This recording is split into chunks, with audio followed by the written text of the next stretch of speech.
Hetmyer, Holder, Brandon King, Shepherd, রাদারফোর্ডদের মতো নামি দামি টি-20 স্পেশালিস্ট ক্রিকেটাররা আইপিএল থেকে শুরু করে বিশ্বের সব ফ্র্যাঞ্চাইজি লিগ কাঁপাচ্ছেন, অথচ তারা জাতীয় দলে দিচ্ছেনটা কি? তাদের কাছ থেকে জাতীয় দল পাচ্ছে না বলার মতো কোনো সার্ভিস। যেই ওয়েস্ট ইন্ডিজ জাতীয় দলের পাইপলাইন থেকে তারা উঠে আসেন, বনে যান নামি দামি আর পেয়ে যান টি-20-র হার্ড হিটার তকমা, অথচ তারাই কিনা জাতীয় দলের ডেরায় একেবারে ব্যর্থ।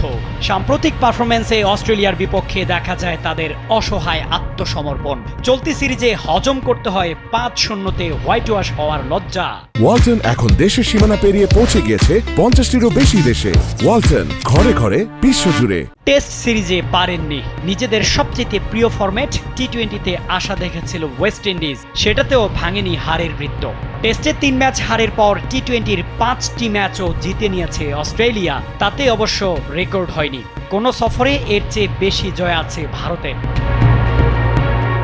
5 টি-20-র 4টি আগেই হেরেছিল। ব্রিসবেনে মঙ্গলবার ক্যারিবিয়ানদের ছিল ধবল ধোলাই এড়ানোর লড়াই, সেটিতেও ছন্ন ছাড়া স্বাগতিকরা। ওয়ার্নার পার্কে 170 রান নিয়ে লড়েছিল ওয়েস্ট ইন্ডিজ, সেটি 3 উইকেট ও 18 বল হাতে রেখেই টপকে যায় অস্ট্রেলিয়া। টেস্টের 3 ও টি-20-র 5 অর্থাৎ 8-0 ব্যবধানে সফর নিজেদের করেছে সফরকারী দল, আর এরই মধ্য দিয়ে হোয়াইট ওয়াশের লজ্জায় নিমজ্জিত হলো ক্রিকেট ওয়েস্ট ইন্ডিজ।